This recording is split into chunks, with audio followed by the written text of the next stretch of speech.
Namaskar and welcome to StudyIQ. I am your friend Rahul Sai. The agenda for today's discussion is to understand the Overseas Citizen of India scheme. Why are we discussing this now? Because recently the central government has decided to cancel the Overseas Citizen of India card for almost a dozen people who are involved in pro-Khalistan activity from Canada. In this discussion, we are going to understand about the Pio scheme, about the OCI scheme. We are going to understand the nuances between the two. And at the end of the discussion, we will talk about the idea of dual citizenship as well. The discussion is going to be a little factual, but very relevant from exam perspective, where MCQs can come up connected with PIO or the OCI scheme. To get to know all this information, stay with me till the very end. All right. Let's begin. But before that, a small notice. You do know that StudyIQ is offering P2I program. The September batch is closing out at the end of the month on September 30th. So this would be one of the last opportunities to prepare for 2024 UPSC Civil Services examination with StudyIQ, where we will be helping you with preparation of prelims, mains, and interview, all the three stages. All right. Just visit our website studyiq.com. You'll get all the details there. Enroll soon. I'll see you in the class. All right. Right, let's begin our discussion about the OCI, Overseas Citizen of India scheme. As I told you, why are we discussing this? Because recently it is suggested the central government is in process of cancelling the registration of more than a dozen people who are holding the Overseas Citizenship of India card. Those people are alleged to be carrying out anti-India activities, that is pro-Khalistan activities, and supporting anti-India propaganda. Now, you do understand that there is a diplomatic tussle right now going on between India and Canada. From the day Canadian Prime Minister Justin Trudeau in the Canadian Parliament, he alleged that Indian diplomats were involved in killing of a British, Canadian citizen, Niger, right? From that time, India has retaliated, Canada has retaliated, and a diplomatic row has started between the two countries. Amidst that, Indian government has now decided to cancel the Overseas Citizenship of India card for more than a dozen people who hold this particular card. I will try to understand what are the benefits of OCI card, but before that, can the government do it? Are there rules and regulations regarding this? Yes, of course. Can the government cancel OCI registration? Yes. If you look at the OCI rules, the Overseas Citizenship of India scheme rules, there are certain cancellation clauses. Now, these are the clauses for cancellation. The first clause says the registration as an OCI card holder can be cancelled if it is obtained through fraud or false representation. It can also be cancelled if the card holder shows dissatisfaction or disaffection towards the Constitution of India. If the OCI card holder during any war be engaged in unlawfully trading or communication with enemy, in such case also. Apart from that, the OCI card holder, if within 5 years they are sentenced for imprisonment, cancellation can happen. Apart from that, in general, if it is necessary in the interest of sovereignty and integrity of the nation or to maintain friendly relations with other country, it can be cancelled. So you do understand, in this particular case, clause number 2 and clause number 5, they become very active. Now, under these two clauses, the government can cancel. Why? Because the people who are holding OCI card, they are now indulged in pro-Khalistan activities. That means anti-India activities or anti-India propaganda. So it can be done. Now the question comes up, sir, what is this OCI? I want to understand more about this Overseas Citizen of India card. When did it start? Why did it start? Now you do understand, during the beginning of 21st century, that means after 2000, the Indian government wanted to have a better interaction with its diaspora. Now, you do understand India has a huge population. There are many people who left India in search of, say, jobs, better opportunities. There are so many Indians who have settled abroad. That is, Indian diaspora is quite huge in many countries. Now, Indian government wanted to harness and have better relations with the Indian diaspora. Now, for having better relations, for helping the diaspora to travel to India very easily, for such cases, what the government did in year 2000, they set up a high-level committee under the chairmanship of Dr. L.M. Singhvi. The terms of reference of this particular committee were to give a comprehensive report on Indian diaspora and also discuss the achievements of Indian diaspora and talk with the diaspora, get inputs from them and suggest how India can play a better role in having a good relation with Indian diaspora, that is persons of Indian origin and people basically having connect with India who are settled in other countries.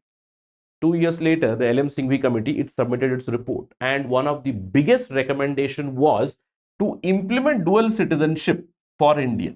Now that means give some sort of dual citizenship, Indian citizenship plus some other citizenship for the diaspora. Again, the committee suggested within the rubric of Citizenship Act itself, but this was not done. Please remember, dual citizenship is not applicable for India. India has only single citizenship. Indian constitution allows for only single citizenship. Then you must be thinking, sir, what is this OCI? We'll talk about it. Apart from the recommendation for dual citizenship, the LM Singhvi committee also recommended for improvement of airports, for welfare of Indian women who are married to NRI and persons of Indian origin, and welfare of Indian labor who are working abroad. So many recommendations given. Some of the recommendations have been implemented. For instance, Pravasi Bharatiya Bhavan have been created by recommendation of this committee only. But this idea of something similar to dual citizenship, it was implemented the very next year. In 2003, Citizenship Amendment Act was brought, and under that, the persons of Indian origin from 16 countries, they were now eligible to hold the Overseas Citizen of India status or OCI card. Later on, in 2005, the Citizenship Act was further amended, and except for these 16 countries, I would say added to those 16 countries, all the other countries were added. That means OCI status was now available for diaspora, Indian diaspora from all the countries except for Pakistan and Bangladesh. So the OCI card started from 2003. But even before this, in 1999, the Ministry of External Affairs had launched one more scheme called as the PIO card scheme, that is the Person of Indian Origin card scheme, in 1999. Now, the intention for this was to ensure that people from India who are persons of Indian origin, they can have a simpler, easier and flexible travel to India. They can travel visa-free and enjoy certain benefits. Now, the MEA, the Ministry of External Affairs, again, it ran two schemes. One was the Person of Indian Origin scheme. Another one was the OCI scheme. Again, you do understand when I say MEA and Ministry of Home Affairs, they work very closely for the Indian diaspora. So two cards were available. One was Person of Indian Origin. Second one was the OCI card. But in 2015, the Modi government, it merged both the cards. That means PIO card and OCI card were merged, and only one single card, Overseas Citizenship of India card holder scheme, is running as of now. So let's talk about what exactly are these schemes. First, the PIO scheme, it started in 1999. So this card was issued to persons of Indian origin. Now, who are the persons of Indian origin? They are foreign citizens, not Indian citizens, foreign citizens, except a national of Pakistan, Afghanistan, Bangladesh, China, Iran, Bhutan, Sri Lanka, and Nepal, who at any time had held an Indian passport, or their parents, grandparents, or great grandparents was born on a permanent resident of India as defined by the Government of India Act 1935, or a spouse of a citizen of India or a person of Indian origin. Now, these people could apply for the PIO card and get a PIO card. Now, the question is, sir, if I get a person of Indian origin card, what would be the benefits? I will get benefits of a visa-free travel for 15 years. Now, I would be also freed from registration at the FRRO every 180 days.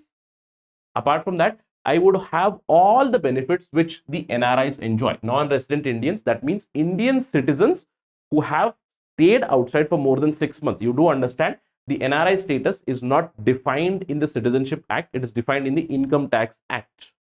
So very similar to how the NRIs have all the rights, the PIO card holders would also get same benefits: economic benefits, financial benefits, educational benefits. Means the PIO card holder can buy land, can acquire land, hold land, buy land, except for agricultural land. Any kind of commercial land can be bought by them, sold by them, but agriculture and plantation property cannot be owned by them. Their children can get admission into Indian colleges, Indian educational institutions only under general category. Apart from that, they can also avail various housing schemes under the LIC and other state government agencies as well. And any other benefits that the NRI would get, they would also be extended to the person of Indian origin as well. So this was the 1999 PIO scheme. Later on in 2003, the OCI card came. Now OCI card, simply I can say any person of Indian origin can apply for OCI card, but person of Indian origin who are basically foreign citizens from Pakistan and Bangladesh, they are not allowed. From all the other countries, they are allowed. So a foreign national who was eligible to become a citizen of India on 26th January 1950 or was a citizen anytime after 26 January 1950 or belonged to a territory that became a part of India on the Independence Day would be eligible to get OCI card. So basically, in a very simple language, any person of Indian origin can now apply for OCI card as well, Overseas Citizen of India card. Now, what would be the benefits of this? We'll talk about the benefits. They will get all the benefits of PIO card holders plus some additional benefits. Now, when we compare this, see, there was already a PIO card whose fees was a little higher. For OCI card, the fees was lowered. They will, for the PIO card holder, they were allowed visa-free travel for 15 years. But if now you get an OCI card, you will get lifelong visa-free travel to India. They also get all the benefits. That means they are not supposed to register themselves at FRRO. They can apply for Indian citizenship only after 5 years of issue of OCI card and 1 year of stay in our country. But same for the PIO card was minimum 7 years. Apart from that, at restricted places, a PIO card holder would require permission, but the OCI card holder would not require permission. That means the benefits that were given to the OCI card holder, they were much higher than the PIO card holders. But this does not hold any water now, because since 2015, both the schemes have been merged. Please remember, people holding PIO card right now, they can use it only till 31st December 2023. After that, the PIO card would not be valid. All the PIO cards, they have to be transferred into the Overseas Citizen of India card. And both the card holders, they do get benefit, separate immigration counters. They require no visa for studies, and they will get all the benefits that the NRIs get. So what are the rights that they have? See, a person holding Overseas Citizen card, they can enter India multiple times. There is no need of visa for them, very easily. They are exempted from reporting to the police for any amount of stay that they have in India. Apart from that, they have parity with NRI. That means they can buy land, they can acquire land, they can sell land, not the agricultural plantation land, but any other land. Their wards, their children can get admission into Indian institutions under the general category.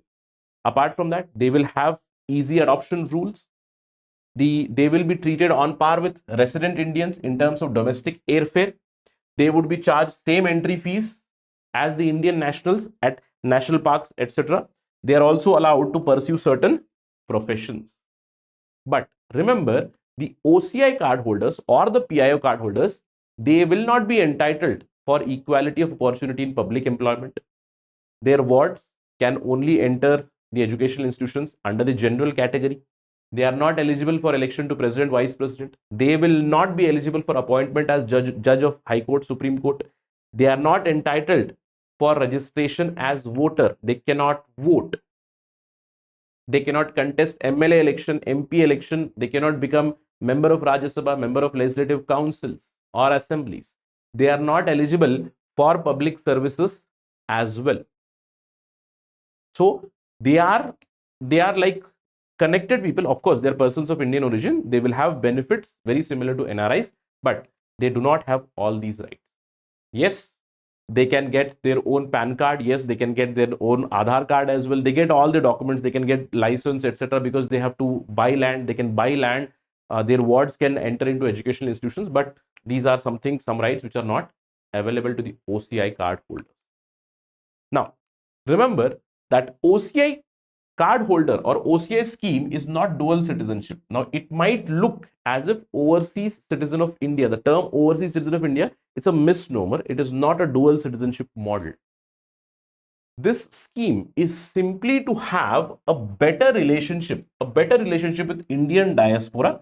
The Indian diaspora was demanding something like a dual citizenship, but we do not have dual citizenship. Please remember, a person holding OCI card can very easily enter India, go out of India hold Indian land, Indian property, all the things are available very similar to how that are available for the NRI. NRIs are Indian citizens, that means non-resident Indians who are not residing in India for more than 6 months, who are residing in some other country for more than 6 months. That's defined in the Income Tax Act. So they will have all the benefits on par with NRI, but it is not a dual citizenship model. Please remember this.